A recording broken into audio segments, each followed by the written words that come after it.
Bonjour et bienvenue à la formation Devenir disciple charismatique actif. Vous avez fait le bon choix parce que vous allez suivre une formation qui va vous aider à grandir dans la foi, une formation qui va certainement changer votre vie. La formation Devenir disciple charismatique actif ou active est une formation qui est catholique. Comme vous allez le voir, il est 100% catholique et pour les catholiques. Alors, mais qu'est-ce que c'est que c'est? C'est ce que nous allons voir ensemble. Devenir disciple charismatique actif, c'est devenir simplement disciple debout. C'est devenir simplement la personne qui dit oui à l'appel de Jésus-Christ et qui veut se lever afin de servir le Seigneur dans son cœur, de tout son cœur, de toute son âme, de toutes ses pensées, de toutes ses forces et même de toutes ses avoirs. Pourquoi pas? Donc cette formation, elle est donnée par le frère Peter. Je suis le frère Peter.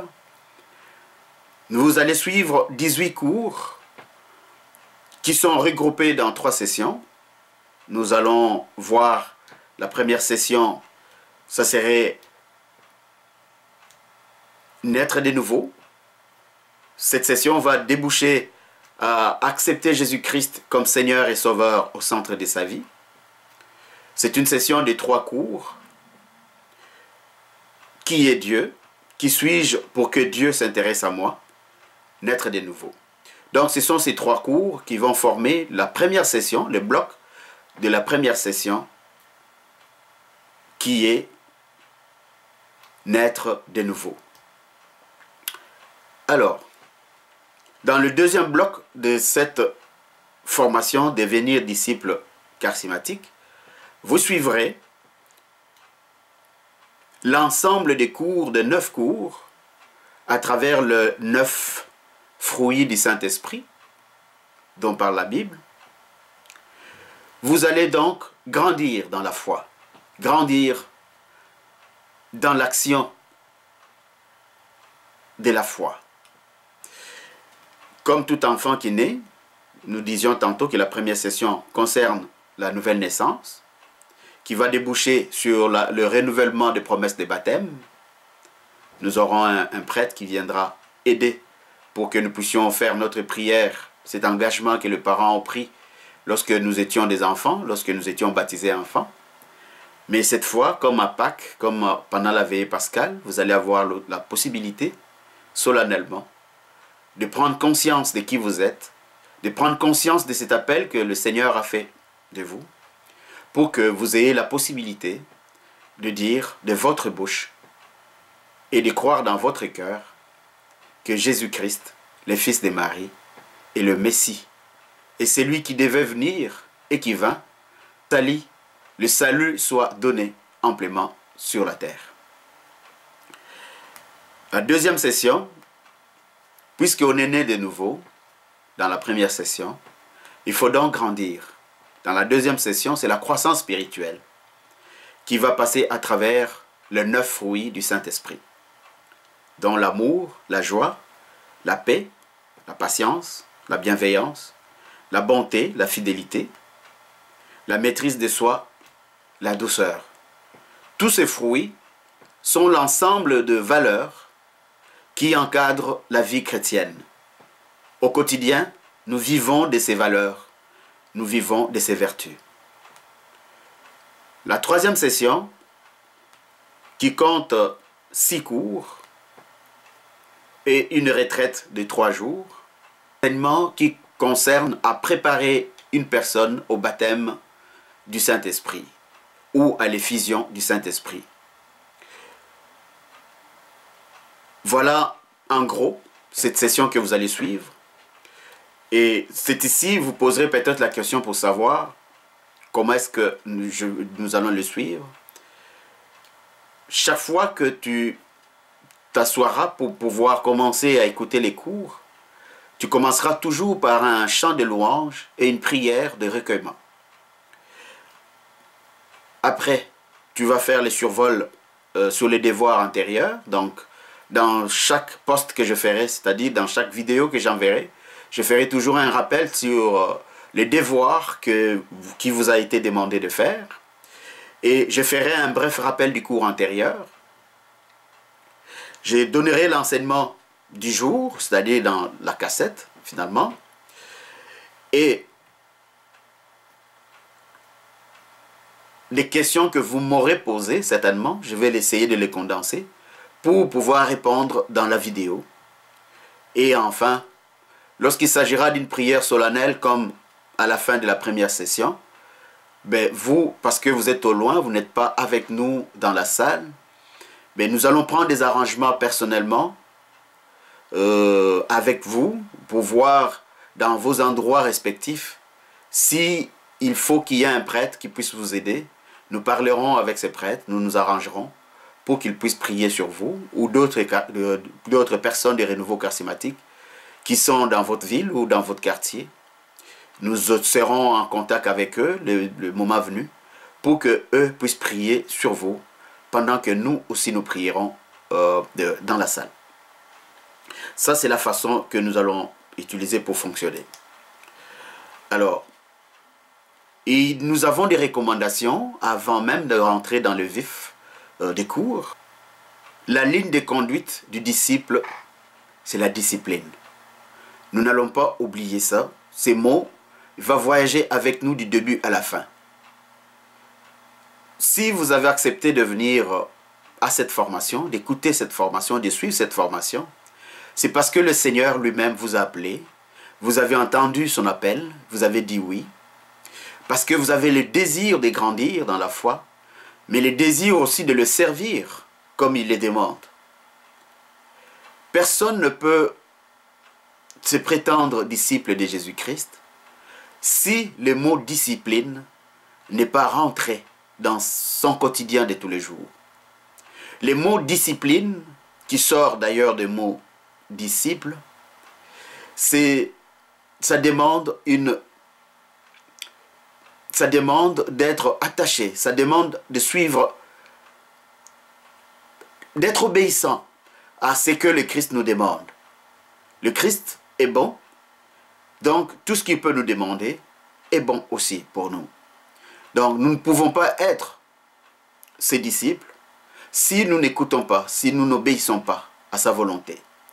C'est là qu'il dit déjà dans Marc 8, 34, « Puis ayant appelé la foule avec ses disciples, il leur dit, « Si quelqu'un veut venir après moi, qu'il renonce à lui-même, qu'il se charge de sa croix, qu'il me suive. » Et dans Luc 14, verset 27, il dit, « Et quiconque ne porte pas sa croix et ne me suit pas, ne peut pas être mon disciple. » Par là, nous voyons déjà que le Seigneur nous demande une discipline, et vous allez le voir, une discipline qui n'est pas pesante, parce que dans le fond, c'est une discipline qui demande simplement d'écouter, d'obéir à ce que le Christ vous recommande. Et de cette manière, on devient son disciple. Vous me poserez la question, pourquoi je vais suivre cette formation? Qu'est-ce que je vais gagner à suivre cette formation? Le Christ, dans Marc 10, versets 20 à 30, il dit, « Je vous le déclare, c'est la vérité, si quelqu'un quitte pour moi et pour la bonne nouvelle sa maison ou ses frères, ses sœurs, sa mère, son père, ses enfants et ses champs, il le recevra 100 fois plus dans les temps où nous vivons maintenant, des maisons, des frères, des sœurs, des mères, des enfants et des champs, mais avec des persécutions aussi. Et dans le monde futur, il recevra la vie éternelle. Ceci, nous voyons dans ce que le Christ déclare ici, 3 choses importantes que, en suivant cette formation, vous allez recevoir. La première chose que vous allez recevoir, c'est les 100 fois plus. Vous recevrez 100 fois plus. Quoi? Vous allez recevoir 100 fois plus tout ce que vous quittez pour suivre cette formation. Si vous avez quitté des rendez-vous que vous aviez, si vous avez quitté des engagements que vous aviez avant, vous avez tout mis de côté et vous avez pris le temps de cette cassette, le temps de cet enregistrement pour écouter cet enseignement, pour suivre ce que le Christ vient vous dire dans cette formation devenir disciple charismatique actif. Croyez-moi, car le Christ n'est pas un menteur. Croyez-moi, mon frère, croyez-moi, ma sœur, que tout ce que tu auras quitté, tu vas les gagner au centuple. Petit à petit, dans cette formation, nous allons faire en sorte que vous compreniez l'essence, que vous compreniez la valeur, la richesse qui se trouve dans cette déclaration que le Christ est en train de faire devant ses amis. Ses apôtres, l'ayant entendu dire à un riche qui est venu lui demander « Qu'est-ce que je dois faire pour entrer dans le royaume des cieux ?» Et que Jésus le réplique, il dit « Mais tu sais ce que tu as à faire ?» Alors les riches, il dit « J'ai fait tout ça. J'obéis à toute la loi de Moïse. » Mais à la fin, le Christ lui dit « Une chose te manque. Tu fais bien déjà, mais une chose te manque. Va, vends ce que tu as, toutes tes richesses, distribue-la aux pauvres, et toi viens et suis-moi. » Et la Bible nous montre que ce monsieur est parti triste. Et à la fin, le Christ s'exclame, il dit qu'il est facile à un éléphant de rentrer dans un trou d'une aiguille, mais c'est difficile aux personnes de rentrer dans le royaume des cieux. Et c'est là que les apôtres viennent le voir pour dire, mais alors s'il est comme ça, s'il est difficile de rentrer dans le royaume des cieux, nous qui avons tout quitté, qu'est-ce que nous aurons? Voilà la réponse du Christ, que vous recevrez au centuple tout ce que vous aurez quitté. Et cette parole est efficace, car la parole de Dieu ne change pas. Cette parole est encore d'actualité aujourd'hui. Maintenant que tu es dans les difficultés, tu as des désirs, tu as des besoins, tu voudrais absolument gagner, tu voudrais absolument recouvrer la santé, tu voudrais absolument sortir d'une situation difficile dans laquelle tu te trouves. Alors, tu as entendu parler de cette formation, tu dis, je veux mettre tout ça de côté, afin d'aller écouter le Christ d'abord. Tu as laissé de côté des films, des histoires de ce monde que tu as l'habitude de regarder. Tu as laissé de côté d'aller traîner dans les bars pour aller boire, ou d'aller traîner inutilement pour perdre le temps dans des endroits inutiles. Mais toi, aujourd'hui, tu dis, je mets tout ça de côté pour aller écouter cette formation et je vais la suivre jusqu'au bout. Écoute ce que le Seigneur dit. La première chose que tu recevras, c'est que tu vas recevoir au centuple tout ce que tu quittes pour moi. C'est-à-dire, tu as quitté toutes ces choses pour le Christ. Tu vas recevoir du bonheur, tu vas recevoir tous les désirs, tous les besoins que tu as à cause que tu as quitté toutes ces autres choses pour le Christ. Ça, c'est la première promesse. La deuxième promesse, c'est des persécutions aussi. Oui, c'est vrai qu'il y a du bonheur, il y a la joie à suivre le Christ, à recevoir toutes les grâces que le Seigneur met à notre disposition, mais il y a aussi les persécutions. Pourquoi le Christ parle de persécutions juste après avoir parlé des bonheurs, de toutes ces joies que vous pouvez recevoir en écoutant, en suivant le Christ? Pourquoi il parle de persécutions? Parce que nous, dans ce monde où nous vivons encore, la Bible le dit, dans 1 Jean 5, verset 19, que nous savons que nous appartenons à Dieu, mais que le monde entier est sous le pouvoir de l'ennemi, du diable. Alors, je reviens à cette promesse de Christ qui dit, tu recevras au centuple tout ce que tu auras laissé pour moi, pour me suivre, mais avec des persécutions ici, aussi. Crois-moi mon frère, crois-moi ma sœur, aujourd'hui, tu as des désirs. Et dans la prière, à partir d'aujourd'hui, à partir de ce moment que tu commences cette formation, ta prière va complètement changer. Laisse-moi te dire une chose que peut-être tu ne savais pas. C'est qu'à partir du moment que tu as dit oui pour suivre cette formation, prépare-toi déjà à avoir des changements énormes dans ta vie. Tu diras une prière et le Seigneur exaucera cette prière. Pourquoi? Mais parce que tu as obéi à ce qu'il a commandé, il a recommandé. Il a recommandé de le suivre, de laisser des choses de côté pour les suivre. Toi, tu as dit oui. Donc, chaque prière que tu feras, tu peux avoir la certitude que Dieu va t'écouter, Dieu va t'exaucer.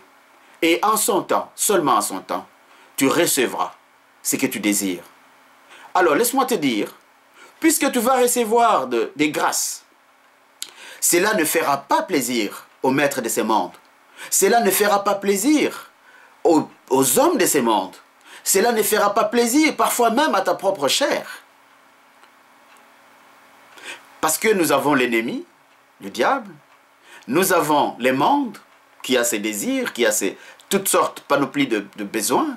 Mais nous avons aussi notre propre chair, qui a des besoins qui sont charnels aussi parfois. Donc, composer ces trois groupes en quelque sorte d'ennemis que tu as contre ta foi, si tu n'as pas le Christ, tu ne peux pas tenir debout devant ces persécutions. Laisse-moi te dire encore, que tu crois en Christ, que tu ne crois pas en Christ, tous les hommes sous la terre, ils connaissent chacun sa part de souffrance, sa part de peine, sa part de difficultés de la vie. Tous les hommes sur cette terre connaissent ce qu'on appelle les soucis de la vie.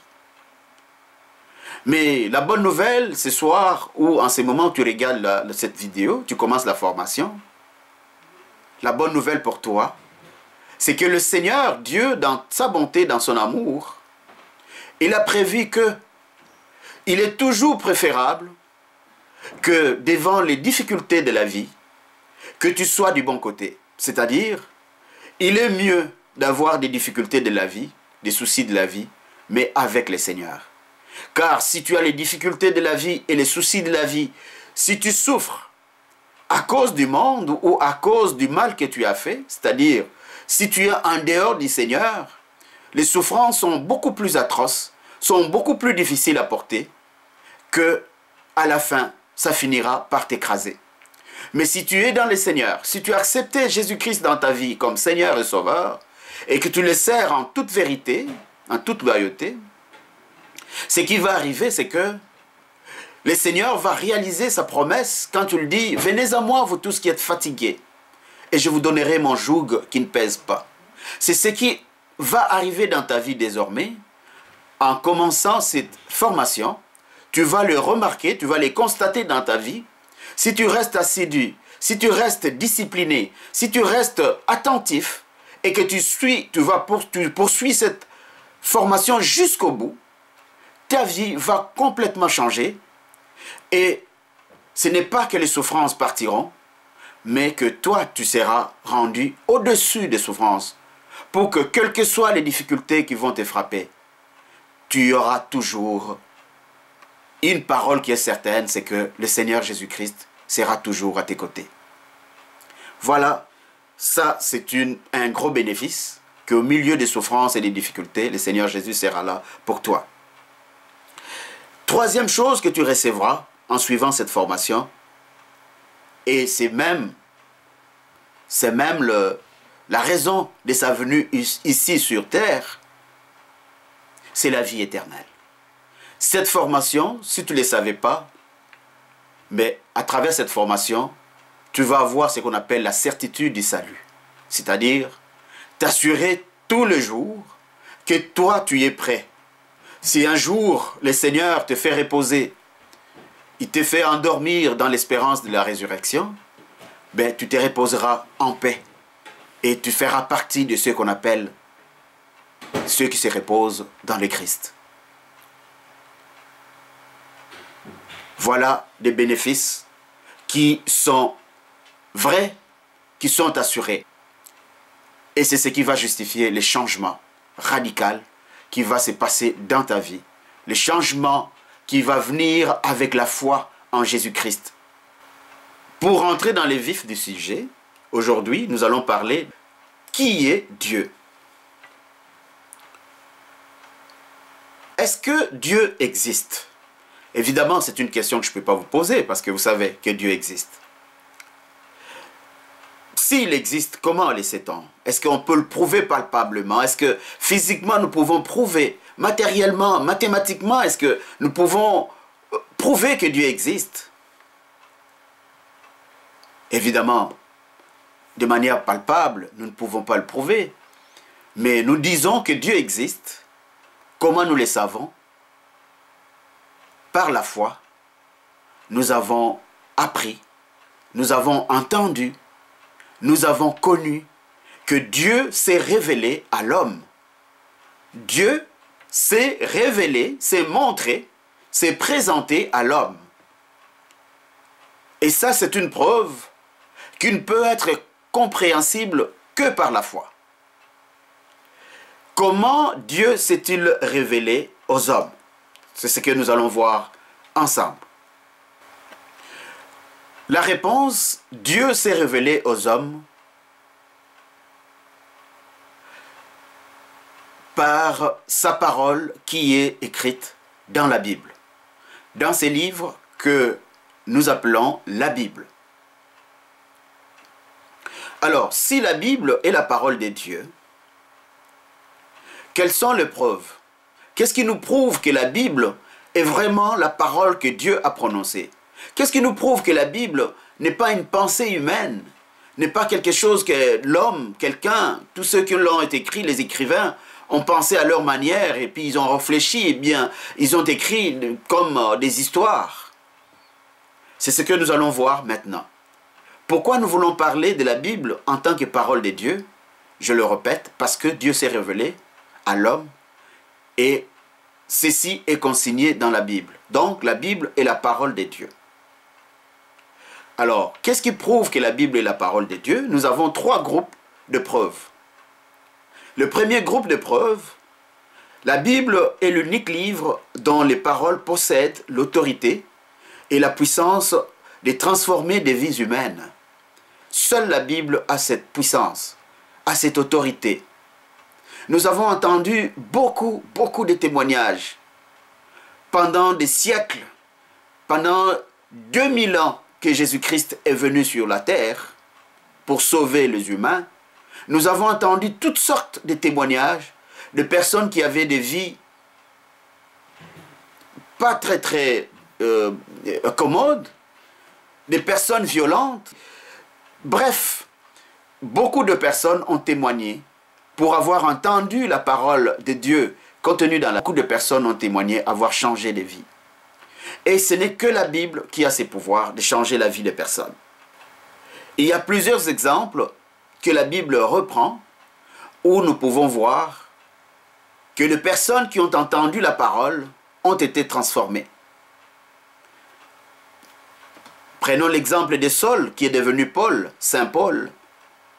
Lui qui persécutait le chrétien, mais lorsque le jour fut venu pour lui, alors qu'il était en route pour aller tuer les chrétiens, pour aller persécuter les chrétiens, en route, il a entendu la voix du Seigneur qui l'appelait, Saul, Saul, pourquoi me persécutes-tu? Et quand il se retourne, qui dit, mais qui es-tu, Seigneur? Je suis Jésus, c'est lui que tu persécutes. Mais à partir d'aujourd'hui, tu vas devenir mon disciple. C'est toi qui vas aller répandre la bonne nouvelle du salut aux autres. Voyez, c'est une parole d'autorité que Jésus a prononcée sur Saul. Alors qu'il allait au combat contre le Christ, alors qu'il allait persécuter les corps du Christ, qui est l'Église naissante, alors qu'il allait pour massacrer les chrétiens, mais le Seigneur, dans sa bonté, il a pris pour faire de lui son disciple. Et nous connaissons le travail de Paul qu'il a fait. C'est un travail extraordinaire que notre frère Paul, un de nos ancêtres dans la foi, a battu dans tout le Moyen-Orient, un peu plus aussi vers l'Europe. Nous connaissons tous ces voyages missionnaires et toutes ces églises qu'il a fondées. C'est un travail formidable qu'il a fait pour les seigneurs. Quelqu'un qui était meurtrier, quelqu'un qui faisait du mal aux autres et qui, pour avoir entendu la voix de Jésus-Christ, change de vie, commence à travailler pour Jésus-Christ. N'est-ce pas extraordinaire? Alors, il y a plein d'histoires comme ça et des témoignages que nous pouvons entendre ou écouter qui parlent, au fait, de ces groupes de preuves qui concernent que la Bible est l'unique livre où Dieu, dans son autorité, change la vie de tous ceux qui écoutent sa parole et la mettent en pratique. Le deuxième groupe qui vient nous aider pour comprendre, pour accepter, disons pour bien voir que ceci est une preuve incontestable, le deuxième groupe de preuves donc, la Bible est l'unique livre qui contient des prophéties accomplies, mais aussi des promesses de bonheur qui se réalisent dans la vie de ceux qui y croient. Tu l'as vécu certainement, parce que tu n'as pas commencé à être chrétien hier. Tu sais combien de fois tu as déjà prié, tu as déjà demandé pour avoir vu une promesse dans la Bible, une promesse que Jésus-Christ a faite, et tu as obéi à cette promesse, tu as prié dans le sens de cette promesse dans ta vie, et la chose que tu as demandée est arrivée. Si tu n'as pas encore fait cette expérience, beaucoup ont témoigné avoir fait cette expérience, que pour s'être approprié la promesse que Jésus-Christ a faite quelque part dans sa parole, dans l'Évangile, et qu'il a prié dans l'essence de cette promesse, en se l'appropriant dans ces temps présents où il vit, ben, nous avons entendu des personnes témoigner qu'ils ont reçu, parfois même jusqu'au plus petit détail, de ses besoins, de ses désirs. Donc, la Bible seule, c'est le seul livre qui donne ce type de promesses et qui s'accomplissent pour toutes les personnes qui croient, toutes les personnes qui les accueillent, toutes les personnes qui les acceptent. Nous avons sans doute entendu dans l'Ancien Testament, plusieurs siècles avant, prenons l'exemple de Isaïe, qui a vécu 8 siècles avant Jésus-Christ, il a prophétisé dès son temps que le Messie naîtrait d'une vierge. Et nous pouvons le voir plus tard, si nous allons dans les 4 évangiles, nous allons trouver que le Messie est né d'une vierge. Jésus-Christ est venu 8 siècles après la prophétie d'Ésaïe et il est né réellement d'une vierge. Jésus-Christ est le fils de Marie. Et Marie était vierge quand le Saint-Esprit l'a visité. Et il a conçu du Saint-Esprit cet enfant Dieu, lui qui est notre Messie. Ésaïe avait prophétisé que le Messie ferait des grands miracles. Et Jésus est venu, nous avons vu à travers les évangiles, dans son ministère, plusieurs fois nous voyons Jésus faire des grands miracles, comme ressusciter Lazare, qui était mort et enterré depuis 4 jours. Nous avons vu Jésus ressusciter de personnes qu'on amenait déjà au cimetière, guérir de malades, multiplier le pain, les poissons, libérer même ceux qui étaient dans des cas désespérés, des cas qu'on ne peut pas guérir, comme les infirmités. Nous avons vu le Christ faire des choses extraordinaires. Donc, ces mêmes choses qui ont été prophétisées il y a 8 siècles avant la venue du Messie, se sont accomplies. Nous avons vu aussi, lorsque nous continuons à lire les prophéties d'Ésaïe, nous allons découvrir que le Christ, le Messie, devait souffrir. Et nous connaissons que Jésus-Christ a souffert la passion, il est mort, Mais il est ressuscité au troisième jour. Et les prophéties anciennes parlent de la résurrection du Messie. Parce que le Messie ne peut pas rester sous les pouvoirs de la mort. C'est ce que Jésus-Christ lui-même disait, qu'il a vaincu la mort. C'était la dernière barrière, le dernier ennemi à vaincre. Ça, c'est ce qui constitue le deuxième groupe de preuves.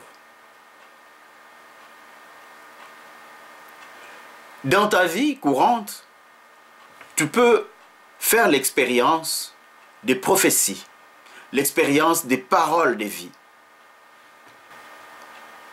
Donc, ce qui est important à retenir, c'est que tu peux t'approprier de prophéties de la Bible. Si tu lis la parole et que tu trouves qu'une promesse que Dieu a donnée à quelqu'un dans la Bible, que tu le trouves en lisant une parole, tu peux te l'approprier si ces désirs, ces besoins concordent avec celui que tu as. Le troisième groupe de preuves, la Bible est l'unique livre où Dieu parle en jeu.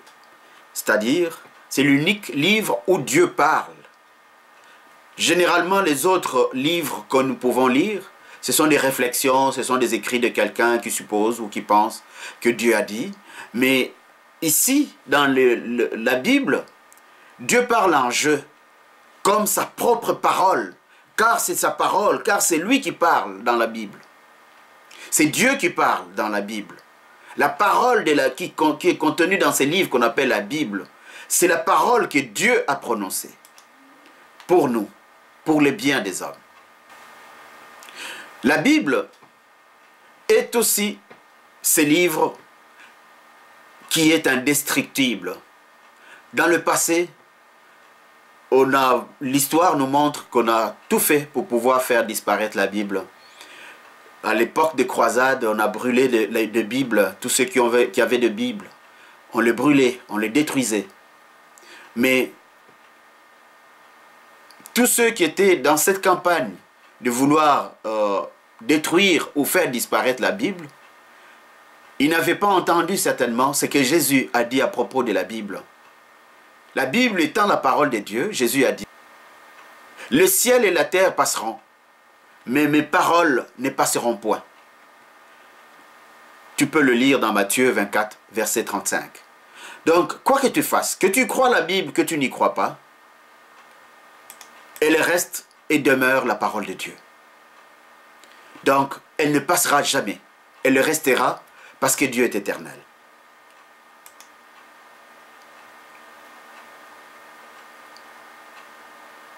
Nous insistons beaucoup sur la Bible. Pourquoi? Parce que la Bible est le fondement de la foi chrétienne. Notre foi chrétienne catholique est fondée sur la parole de Dieu qui est contenue dans la Bible. Toutes les grandes lignes qui encadrent notre foi en Jésus-Christ proviennent de la Bible. Prenons l'exemple de la célébration. La célébration liturgique, elle est fondée sur la Bible. Tous les textes que nous lisons à la messe pendant la célébration liturgique sortent de la Bible, viennent de la Bible. Donc, la parole de Dieu. L'autre partie de la célébration, qui est la célébration eucharistique, pendant la messe, toutes les prières qui sont dans la célébration eucharistique, toutes proviennent de la Bible, de la parole qui se trouve dans la Bible. Et l'ensemble de ces deux célébrations, c'est ce que nous appelons la messe. Donc, et c'est la grande prière, si vous voulez, que nous offrons à Dieu en termes d'écoute de la parole et en termes de mémorial de l'œuvre du Christ sur la croix. Voilà, au fait, pourquoi nous voulons que tout au long de cette formation, que nous puissions nous rappeler que tout ce qui va être dit dans cette formation provienne de la Bible.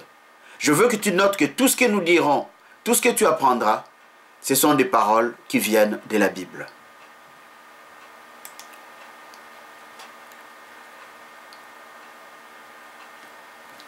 Maintenant que nous savons que la Bible est la parole de Dieu, qu'est-ce que la Bible dit à propos de Dieu? Quelles sont les origines de Dieu?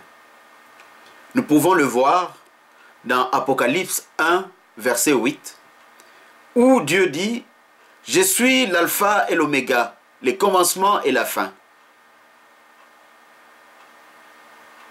Je suis le Seigneur qui était, qui est et qui sera. Je suis le Tout-Puissant. » Donc, le Seigneur n'a pas d'origine. Dieu n'a pas d'origine. Dieu est éternel. Car dans Ésaïe 42, 8, il dit « Je suis l'Éternel, c'est là mon nom. » Maintenant, nous allons voir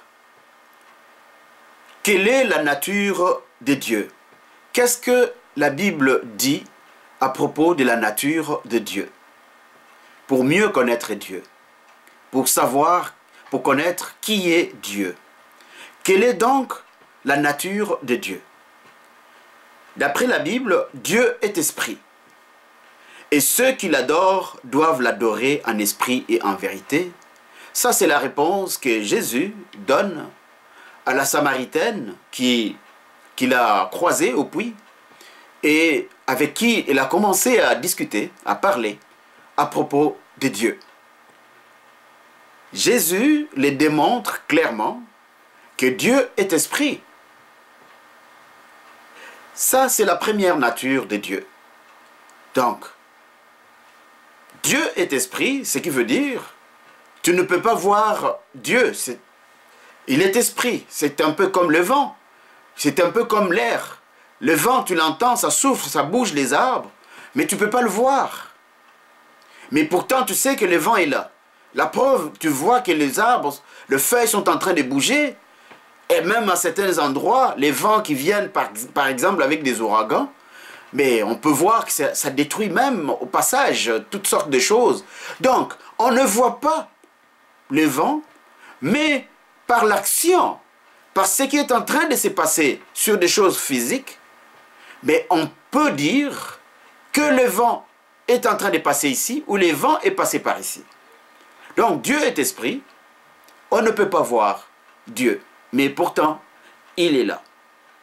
La Bible dit aussi que Dieu est amour. Celui qui n'aime pas n'a pas connu Dieu, car Dieu est amour.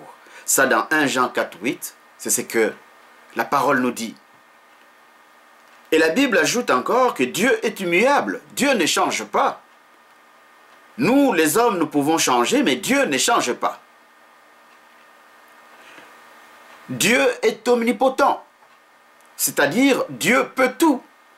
C'est là que nous entendons dire que rien n'est impossible à Dieu. Le même Dieu qui t'a créé, il a le pouvoir de te transformer, il a le pouvoir de te changer, il a le pouvoir de te donner la vie, en abondance, comme il a dit.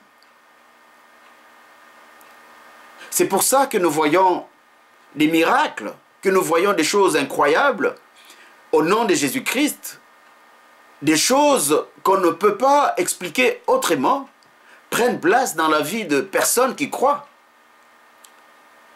Dieu est omniscient. Dieu connaît tout. Dieu sait tout. L'omniscience de Dieu fait que tu n'as pas besoin de te cacher. Tu n'as pas besoin de mentir à Dieu. C'est d'ailleurs là, au cours de cette formation, que nous apprendrons, par exemple, comment prier vraiment. Parce que parfois nous prions, mais nous ne savons pas prier. Parfois nous prions tout en... Tu répètes des paroles que tu ne comprends pas l'essence, ou que tu répètes les paroles inutiles. Alors que Dieu sait ce qu'il y a dans ton cœur. Tu n'es pas capable de dire ce que tu as dans ton cœur. Mais Dieu, lui, il sait ce qu'il y a dans ton cœur. Psalmiste, dans Psaume, on peut le voir. Où irai-je loin de ton esprit? Et où fuirai-je loin de ta face? Parce que où que tu ailles, dans l'eau, dans les airs, dans l'espace, et même sur la station spatiale, Dieu y est aussi. Dieu est partout. Et il n'y a aucun endroit où il n'est pas.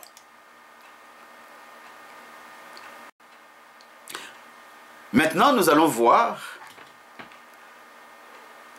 qu'est-ce que la Bible dit à propos de la personnalité de Dieu.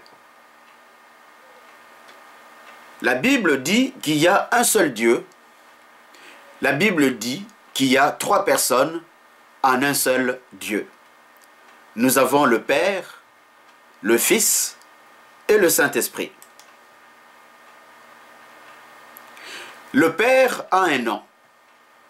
Il s'appelle Yahweh, Yahvé, Jéhovah, qui s'est traduit simplement en français. Je suis celui qui suis, ou je suis tout court, ou je suis l'Éternel, ou éternel.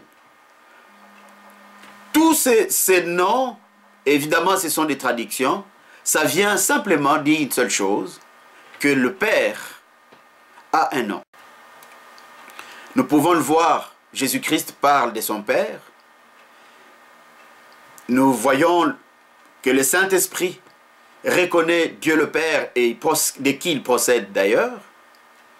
Les anges reconnaissent Dieu le Père, qu'ils servent, parce que vous savez, les anges, nuit et jour, ils servent Dieu. Les hommes reconnaissent aussi que Dieu le Père, et même Satan, il connaît Dieu le Père, qui est d'ailleurs son créateur, car n'oubliez pas qu'au début, Satan était un ange qui servait Dieu. Mais à cause de son orgueil, il a été banni du ciel, du paradis. Voilà pourquoi il a été précipité sur la terre. Et où, pour prouver sa colère à Dieu, il a pris l'homme en otage. Pourquoi? Parce que l'homme a été créé à l'image de Dieu. Il a voulu la gloire de Dieu. Mais Dieu, qui est le créateur de tous et de toutes choses, il a déjà prévu ce qu'il va faire contre l'ennemi de la foi, contre Satan. Aujourd'hui, ce que nous voyons aussi dans la Bible, au cours de cette formation, c'est que Jésus-Christ est le Fils de Dieu. Donc le Fils a un nom. Yoshua, Jésus-Christ, Jésus. Et le Père le reconnaît comme étant son Fils. Nous pouvons le voir dans Matthieu en 2 fois successives. Lors de son baptême, une voix s'est fait entendre du ciel que celui-ci est mon Fils, écoutez-le. Et lors de la transfiguration, une voix s'est fait entendre aussi de nuées qui disait celui-ci est mon Fils, écoutez-le. Les anges reconnaissent Dieu le Fils aussi. Nous pouvons le voir dans Luc 1, 32. Le Saint-Esprit reconnaît Dieu le Fils. Les hommes reconnaissent le Fils. Par les hommes, nous pouvons prendre l'exemple de Marie, sa mère. Marie, depuis la conception de son fils, savait qu'il portait le Fils de Dieu dans sa vie, dans son ventre. Les soldats romains, l'exemple de ces soldats romains qui le crucifiaient, qui l'ont vu mourir de manière extraordinaire, parce que Jésus n'est pas mort comme tous les autres crucifiés, mais lui, il a donné sa vie. Il a crié, il a dit, Père, entre tes mains, je remets mon esprit. Et c'est extraordinaire de voir ce qui s'est passé quand Jésus était en train de mourir. La Bible dit que même les rideaux du temple qui séparaient le Saint des Saints, le temple de Jérusalem à l'époque de Jésus, c'était séparé en 3 morceaux. Le premier morceau, la première pièce, c'était ce qu'on appelait le Saint des Saints. Et personne ne pouvait rentrer là. C'est là qu'il déposait l'arche de l'Alliance. Et il y avait certains objets aussi de saints, si vous voulez, des objets qui ont appartenu au patriarche. Et c'est seulement une fois que les grands prêtres pouvaient rentrer dans ces saints des saints pour aller faire les sacrifices. Mais le jour que Jésus remettait sa vie entre les mains de son Père, le jour que Jésus mourait, l'heure que Jésus mourait, la Bible dit que les rideaux, les grands rideaux qui séparaient cette pièce aux autres pièces du temple, s'étaient déchirés. Et pour les Juifs, c'est grave à cette époque-là, parce que tu ne peux pas regarder ce qui se trouve dans les saints des saints. Et même dans Matthieu toujours, si vous continuez dans les chapitres 27, 28, vous allez voir qu'à la mort de Jésus, la parole dit que même les morts, certains morts sont ressuscités. Certaines personnes dans Jérusalem ont reconnu leurs membres de famille. Ils les ont revus alors qu'ils étaient morts il y a longtemps. Donc ce n'est pas une mort ordinaire, c'est une mort extraordinaire qui ne peut être que la mort d'un fils de Dieu. Donc Jésus-Christ est fils de Dieu. Je peux donner l'exemple de Pierre, l'apôtre Pierre, qui s'est exclamé, quand Jésus demandez-vous, que dites-vous que je suis? Alors il répond, il s'élève, il dit, tu es le fils de Dieu. Pierre, il reconnaît en Jésus-Christ son ami, son Seigneur, son Maître, qu'il est le fils de Dieu. Dieu. Satan reconnaît Jésus-Christ comme étant le fils de Dieu. Donc, Jésus-Christ est-il le fils de Dieu? La réponse est oui. Jésus-Christ est le fils de Dieu. Jésus-Christ est Dieu.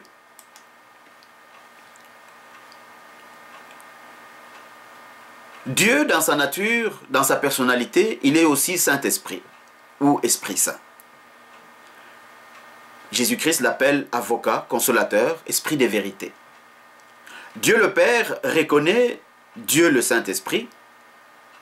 Dieu le Fils, Jésus-Christ, reconnaît Dieu le Saint-Esprit.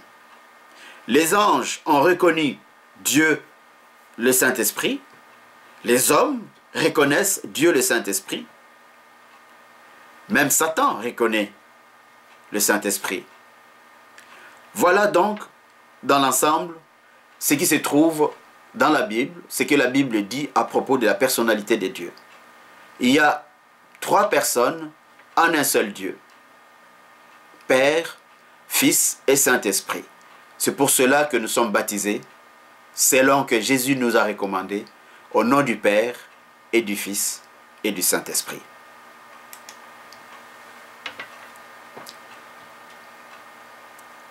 Alors, si Dieu est Père, c'est-à-dire qu'il est aussi mon Père, mais qu'est-ce qu'il me veut, moi? Jésus répond, oui, voici ce que veut mon Père, que tous ceux qui voient le Fils et croient en lui aient la vie éternelle, et que je les relève, je les ressuscite dès la mort au dernier jour.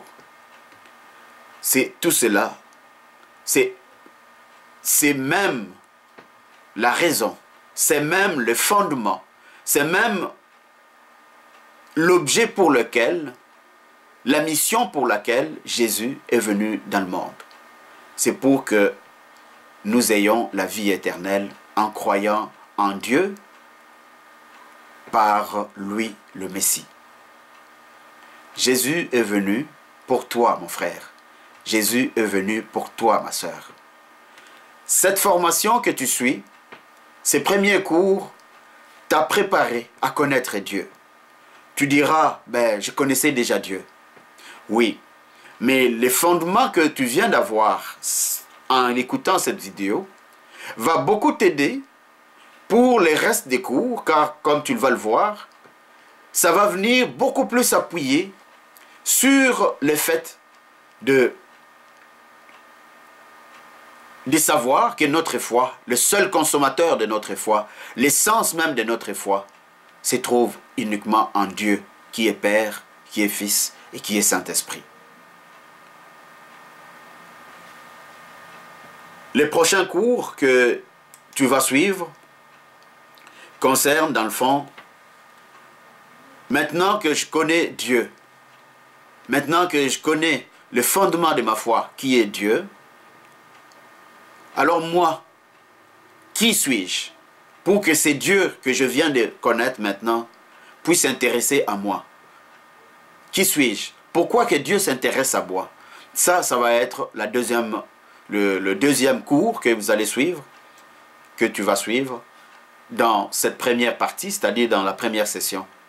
Qui suis-je pour que Dieu s'intéresse à moi? Alors pour maintenant, le devoir que tu as à faire après avoir suivi ces cours, c'est d'aller lire Ésaïe 52, 53.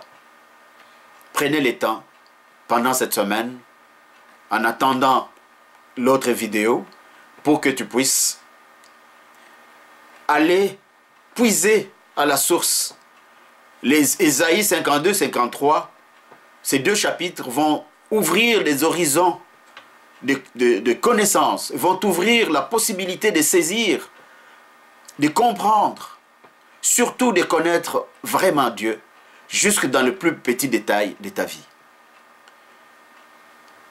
Avant de te quitter, je voudrais prier pour toi qui écoute cette vidéo, qui écoute cette formation, ces premiers cours. Je vais prier pour que l'appel du Christ que tu as reçu, auquel tu as dit oui, puisse demeurer inébranlable. Je le sais, que l'ennemi va s'élever contre toi. L'ennemi qui voulait que tu restes toujours dans ta situation difficile. L'ennemi qui veut que tu puisses continuer toujours à ramer. Il va tout faire pour te décourager, pour que tu ne puisses pas suivre cette formation jusqu'au bout. Mais moi, je voudrais prier pour que mon frère, ma soeur, tu puisses être capable de suivre la formation jusqu'au bout. Parce que le meilleur est à venir. Parce que tu recevras les désirs de ton cœur. Parce que ta vie vraiment changé. Parce que la vie de tes proches va aussi changer à cause de ta vie à toi qui va changer. Je prie maintenant pour toi, afin que tu sois fortifié. Pendant que tu fermes les yeux, moi j'ai dit, béni sois-tu, ô Éternel Dieu Tout-Puissant, Père de Jésus-Christ, Dieu notre Père, toi qui nous as donné la vie et qui nous la donne en abondance, grâce à l'œuvre sur la croix de ton Fils, qui a donné sa vie pour nous. Je bénis ton nom, Seigneur, pour ce que tu as donné la grâce à mon frère. Tu as donné la grâce à ma soeur ici, qui vient d'écouter cette vidéo. Afin que, en prenant la décision de suivre cette formation, de poursuivre jusqu'au bout les 18 cours de formation, que son désir puisse rester inébranlable. Que cet appel auquel il a dit oui Seigneur puisse rester, afin que lui aussi, elle aussi, puisse rentrer dans ta grâce comme tu sais les donner à tous ceux que tu aimes. Oh Seigneur, fortifie mon frère, fortifie ma soeur, afin que lorsque l'ennemi s'élèvera contre lui pour le décourager, pour lui proposer d'autres choses plutôt que de suivre la formation, je te le demande dans le nom de Jésus-Christ, ton Fils bien-aimé, d'accorder à mon frère et à ma soeur, par la puissance du Saint-Esprit, de rester debout, de dire non à toutes ces propositions autres, afin qu'il puisse rester dans son oui. Car ta parole dit, il faut que votre oui soit oui.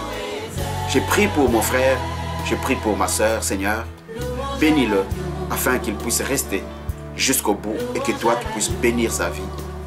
Pour que ses proches, son entourage de vie puissent voir que tu es le Dieu vivant, que tu es le Dieu qu'il sert, que tu es le Dieu qu'il aime ou qu'elle aime, et que tu es le Dieu qui est d'accord de changer sa vie. Gloire soit rendue à ton nom pour toujours, Père, Fils et Saint-Esprit, comme il était au commencement, maintenant et toujours et dans tous les siècles des siècles. Amen. Dis Amen. Merci.